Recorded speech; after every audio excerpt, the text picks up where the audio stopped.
Welcome to BRK news. So general గా మోకాలు నొప్పుల సమస్య చాలా మందిని ఇబ్బంది పెట్టే సమస్య. అయితే ఈ మోకాలు నొప్పులు ఉన్న వాళ్ళు వాకింగ్ చేయొచ్చా?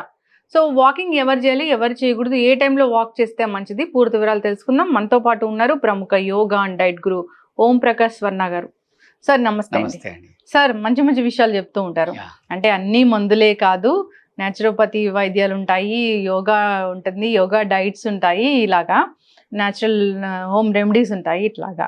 అయితే వాకింగ్ గురించి ఇప్పుడు జనరల్గా వాకింగ్ అంటే అందరం వాకింగ్ చేస్తూ ఉంటాం, కానీ స్పెషల్గా మోకాలు నొప్పులు ఉన్న వాళ్ళు వాకింగ్ చేయొచ్చా లేదా? ఇంకొకటి, అసలు వాకింగ్ చేసే పద్ధతి ఏంటి ఎవరైనా కానీ? సో ఫస్ట్ ఆఫ్ ఆల్ మోకాలు నొప్పులు ఎందుకు వస్తే తెలుసుకోవాలి. బేసిక్గా అంటే 2 రీజన్స్ చెప్పుకోవచ్చు. ఒకటి వచ్చేసి సెడెంటరీ లైఫ్ స్టైల్, రైట్? ఇప్పుడు సింపుల్ అండి, మీకు వెహికల్ ఉంది, మీరు ఒక 2-3 ఇయర్స్ వాడలేదు అనుకోండి, రైట్? ఆ 3 ఇయర్స్ తర్వాత మళ్ళీ స్టార్ట్ చేస్తే యూజ్ అవ్వదు, రైట్? దాన్ని మళ్ళీ సర్వీసింగ్ చేయించాలి, రైట్? సో సేమ్ అలాగే అంటే ఈవెన్ మీరు కర్టెన్ విండో క్లోజ్ చేయడానికి కూడా ఇప్పుడు రిమోట్స్ వచ్చేసాయి. సోఫాలో కూర్చుంటున్నారు, రైట్? టీవీకి రిమోటే, రైట్? కార్కి రిమోటే, రైట్? తర్వాత ఎక్కడ స్వెట్ అవుట్ అవ్వట్లేదు ఎవరు, రైట్? ఇంట్లో ఏసీ, కార్లో ఏసీ, లిఫ్ట్లో ఏసీ, ఆఫీస్లో ఏసీ, రైట్? సో ఇలా వాడకపోవడం వల్ల అంటే బేసిక్గా ఏంటంటే ఇలా జాయింట్లో 2 బోన్స్ ఉంటాయి అన్నమాట, రైట్? ఇవి ఇలా మూవ్ అయినప్పుడు ఈ రెండింటి మధ్యలో సైనోవిల్ ఫ్లూయిడ్ ఉంటుంది, ఆ ఫ్లూయిడ్ జనరేట్ అవుతుంది. సో మూమెంట్ లేనప్పుడు, రైట్, అంటే ఇక్కడ ఉన్న ఆయిల్ లేకపోవడం వల్ల వీటికి రాపిడ్ ఎక్కువై అవి అరిగిపోతాయి అన్నమాట, right? So first thing sedentary lifestyle. Second వచ్చేసి వెయిట్, రైట్? అంటే BMI weight, right? For example ఒక మనిషి 160 సెంటీమీటర్స్ హైట్ ఉన్నాడు అనుకోండి. సో రఫ్గా క్యాలిక్యులేషన్ ప్రకారం, లేమన్ క్యాలిక్యులేషన్ ప్రకారం 160 - 100 అంటే ఐడియల్గా 60 kgs వరకు ఉండొచ్చు. ఓ ±5% తీసేయచ్చు, అంటే 57 ఉన్నా ఓకే, 63 ఉన్నా ఓకే. ఇక్కడ 57 కంటే తక్కువ ఉన్నా కూడా డేంజర్, అండర్ వెయిట్, రైట్? 63 కంటే పైకి వెళ్ళిన కొద్ది ఓవర్ వెయిట్ అవుతుంది. సో జనాలు చాలా మంది మనం చూస్తుంటారు, పార్క్లో మార్నింగ్ వాక్ చేస్తుంటారు, రైట్? ఉండాల్సింది 60 అయితే 90 kgs ఉంటారు. ఆ 90 kgs వాళ్ళు ఎవరో చెప్పారని బరువు తగ్గాలని వాకింగ్ చేస్తారు. సింపుల్ అండి, మీకు ఒక ట్రావెల్ బ్యాగ్ ఉంది, దాంట్లో మీకు 2 pairs ఆఫ్ డ్రెస్ పడుతుంది, మీరు దాంట్లో 4 pairs పెట్టారనుకోండి, బ్యాగ్ చినిగిపోతుంది. సేమ్ థింగ్ అంటే ఆ బాడీ డిజైన్, అంటే ఆ నీ జాయింట్ ఏదైతుందో అది 60 kgs వెయిట్ ని బేర్ చేయడానికి మాత్రమే డిజైన్ చేస్తారు, రైట్? దాంట్లో మీరు 90 kgs చేస్తారు, ఆల్రెడీ ఓవర్లోడ్. మళ్ళీ మీరు వాక్ చేస్తున్నప్పుడు లాజికల్గా ఆలోచిస్తే ఒక కాలు పైకి ఎత్తినప్పుడు కింద ఉన్న కాలు ఏదైతుందో దాని మీద టోటల్ బాడీ వెయిట్ ఉంటుంది, రైట్? సో చాలా మందికి తెలియకుండా చేసే మిస్టేక్ ఏంటంటే వాకింగ్ చేస్తే బెటర్, ఈజీగా అయిపోతుంది అని అనుకుంటారు. బట్ లాంగ్ రన్ లో, అంటే ఇప్పుడు ఓకే మీకు హ్యాపీగా ఉండొచ్చు, బట్ లాంగ్ రన్ లో మీరు ఇంకా అడుగు తీసి అడిగేయలేరు, మొత్తం నీ కంప్లీట్ గా డ్యామేజ్ అయిపోతుంది. అంటే మోకాలు నొప్పులు ఉన్న వాళ్ళు వాకింగ్ చేయకూడదా, లేదంటే బరువు ఎక్కువగా ఉన్న వాళ్ళు వాకింగ్ చేస్తే మోకాలు నొప్పులు వస్తాయి సార్? అంటే మోకాలు నొప్పులు ఒకవేళ ఓవర్ వెయిట్ కారణంగా గనక వస్తే, మోకాళ్ళ నొప్పులు ఓవర్ వెయిట్ కారణంగా కనుక వస్తే మాత్రం వాళ్ళు అసలే వాకింగ్ చేయకూడదు, రైట్? సో మన యోగాలో వాళ్ళకి పడుకొని చేసే ఎక్సర్సైజ్ ఉన్నాయి, పడుకొని చేసే ఆసనాస్ ఉన్నాయి, అది వాకింగ్ కంటే 10 times బెటర్ ఇంపాక్ట్ ఇస్తుంది. But the same time knee joint ని అసలు ఏమాత్రం డ్యామేజ్ చేయదు. అంటే మనం ఈవెన్ బెడ్ మీద కూడా పడుకొని చేయిస్తుంటాం మా క్లయింట్స్ కి, రైట్? సో టోటల్ గా అంటే మీ బాడీ వెయిట్ మీరు బెడ్ మీద పడుకున్నప్పుడు మీ బ్యాక్ మీద ఉంటుంది, మోకాళ్ళు గాల్లో ఉంటాయి, బట్ సేమ్ టైం వాటికి మూవ్మెంట్ వస్తుంది, వెయిట్ లేకుండా మూవ్మెంట్ వస్తుంది. సో ఇలా ఏమీ కుదరకపోతే ఇంకా బెస్ట్ ఆప్షన్ ఏంటంటే స్విమ్మింగ్. బట్ స్విమ్మింగ్ అందరికీ పాసిబుల్ కాదు, రైట్? మళ్ళీ మీరు ఇంట్లోంచి స్విమ్మింగ్ పూల్కి వెళ్ళాలి, చేయాలి, మళ్ళీ కంటామినేషన్, ఇన్ఫెక్షన్స్ ఇవన్నీ అవుతాయి. సో బెస్ట్ ఏంటంటే మన యోగాలో ఉన్న రెమెడీస్ ప్రకారం ఆన్లైన్లో కానీ ఆఫ్లైన్లో కానీ క్లాస్ అటెండ్ అవుతుంది. ఇంకా ఆన్లైన్ బెటర్, నేను ఇంట్లోంచి కూడా బయటకు వెళ్ళాల్సిన పని ఉండదు, హ్యాపీగా మీరు బెడ్ మీద కానీ చైర్ మీద కూర్చుని కానీ మూవ్మెంట్స్ చేసుకోవచ్చు. దానివల్ల ఏమవుతుందంటే మీ సెడెంటరీ లైఫ్ స్టైల్ నుంచి మీరు బయటకు వస్తారు, ఫస్ట్ థింగ్. సెకండ్ థింగ్ ఏంటంటే మూవ్మెంట్ వస్తుంది, రైట్? దీంతో పాటుగా మన ఫుడ్ హ్యాబిట్స్లో బేసిక్గా ఎవరైతే ఓవర్ వెయిట్, నీ పెయిన్ ఉన్న వాళ్ళు, అంటే ఈ నీ పెయిన్ రావడానికి ప్రధానమైన రీజన్ ఏంటంటే వాళ్ళు తినే డైట్లో సాల్ట్ ఎక్కువ ఉండడం. ఆ సాల్ట్ అంతా వెళ్ళి ఆ నీ జాయింట్లో డిపాజిట్ అవుతుంది, దాని ద్వారా బ్లడ్ సర్క్యులేషన్ ఆగిపోతుంది అనమాట. సో సాల్ట్ తగ్గించాలి. సో సాల్ట్ తగ్గించడానికి బెస్ట్ ఆప్షన్ ఏంటంటే మనం తినే 3 పూటల్లో ఏదో ఒక పూట రా ఫుడ్ తినాలి, రా వెజిటబుల్స్ కానీ రా ఫ్రూట్స్ కానీ తినాలి. ఇలా చెప్తే మన వ్యూవర్స్ చాలా ఇంటెలిజెంట్ అనమాట. ఫర్ ఎగ్జాంపుల్ మనం రా ఫ్రూట్ తినాలన్నాం అనుకోండి, దానికి మళ్ళీ కారం, ఉప్పు, దాన్ని మొత్తం పట్టించేసి తింటారు. మళ్ళీ నో యూజ్ అన్నమాట. మనం చెప్పేదే ఆ సాల్ట్ తగ్గించడానికి, మళ్ళీ దానికి సాల్ట్ రాసేసి తింటే మళ్ళీ నో యూజ్.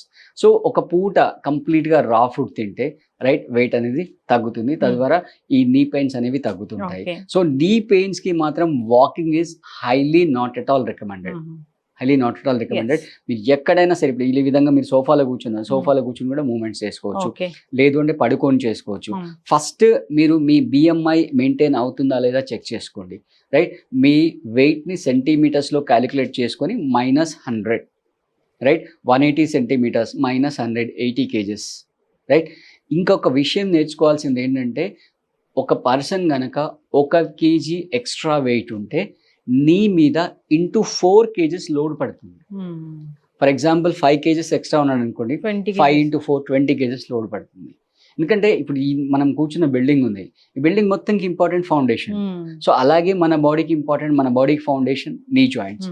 సో ఆ నీ జాయింట్స్ ప్రాపర్గా ఉండాలి, సాల్ట్ తగ్గించుకోవాలి, మూమెంట్ అనేది పెంచుకోవాలి, ఐడియల్ వెయిట్ మెయింటైన్ చేస్తుండాలి, ప్లస్ ఏదో ఒక యాక్టివిటీ, ఫిజికల్ యాక్టివిటీ అనేది ఖచ్చితంగా ఉండాలి, ప్లస్ ఈ డైట్ కంట్రోల్ చేసుకుండాలి, ఓవర్ ఫ్రై ఫుడ్, రైట్. ఇవన్నీ ఎక్కువ తినకుండా కొంచెం ఇందాక చెప్పినట్టుగా ఒక పూట కంప్లీట్ రా అయితే మీరు ఉడికించిన వెజిటబుల్స్ అన్న తినండి, లేదా రా ఫ్రూట్స్ తినేసి. అంటే ఎసిడిక్ నేచర్ తగ్గిస్తున్నారు మీరు, ఎసిడిక్ నేచర్ అయితే సార్ జనరల్ గానే వాకింగ్ మంచిదని చెప్తూ ఉంటారు కదా. వాకింగ్ అనేది మార్నింగ్ చేయాలా, ఈవినింగ్ చేయాలా, ఎంతసేపు వాకింగ్ చేయాలి? తిన్న తర్వాత, తినక ముందా? తిన్న తర్వాత అయితే బ్రిస్క్ వాకింగ్ చేయాలి, తినక ముందైతే అగైన్ మళ్ళీ మీరు ఐడియల్ వెయిట్ లో ఉంటేనే వాకింగ్ చేయండి. ఓవర్ వెయిట్ ఉంటే అసలే వాకింగ్ చేయకూడదు. సో మన లేత ఎండ అంటాం, అంటే సూర్యుడు నారింజ రంగులో ఉంటాడు, ఆ ఎండ వస్తున్నప్పుడు చేయాలి. ఇప్పుడు ఫర్ ఎగ్జాంపుల్ మన యోగాలో కూడా సూర్య నమస్కారాలు ఉంటాయి, రైట్. సూర్య నమస్కారాలు యొక్క మెయిన్ లాజిక్ ఏంటంటే, ఆ సూర్య కాంతిలో ఓపెన్ లో సూర్య నమస్కారం చేస్తే ఒక్కొక్క ఆసనంలో ఒక్కొక్క బాడీ సన్లైట్ కి ఎక్స్పోజ్ అవుతుంది, ఎక్స్పోజ్ అయ్యి డి విటమిన్ అనేది ఫామ్ అవుతుంది అనమాట. అది యాక్చువల్ దాని లాజిక్. బట్ ఇప్పుడున్న కాంక్రీట్ జంగల్లో అది కుదరదు.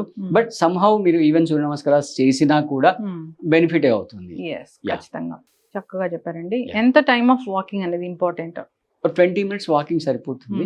ఒకవేళ తిన్న తర్వాత చేస్తే మళ్ళీ తినగానే ఇమీడియట్ గా చేయకుండా కాసేపు గ్యాప్ తీసుకొని జస్ట్ బ్రిస్క్ వాకింగ్ కాసేపు ఒక 10 minutes మాత్రమే చేస్తే సరిపోతుంది. బట్ మీరు తినక ముందు చేస్తే కనుక 20 to 30 minutes ఈజీగా వాక్ చేయొచ్చు. అండ్ మోర్ ఓవర్ పార్క్ లాంటి ప్లేస్ లో చేయాలి, బేర్ ఫుట్ తో చేయాలి. బేర్ ఫుట్ తో చేస్తే ఏమవుతుందంటే, మీ పాదాలు ఉంటాయి కదా, అక్కడ మన బాడీలో ఉండే మేజర్ నర్వ్స్ అన్ని అక్కడే ఉంటాయి. మీరు అబ్జర్వ్ చేస్తారా, పోలీసు వాళ్ళు కొడితే అక్కడే కొడతారు, రైట్. కాళ్ళలో, ఎగ్జాక్ట్ అరికాళ్ళలో కొడతారు, ఎందుకంటే బయట దెబ్బ కనబడదు, బట్ నరాలు డ్యామేజ్ అవుతాయి. అదే సేమ్ అదే లాజిక్ ని మనం గడ్డి పైన కానీ మట్టి పైన కానీ షూ ఫుట్వేర్ అన్ని తీసేసి కనుక వాక్ చేస్తే మంచి అక్యుపంచర్ అవుతుంది.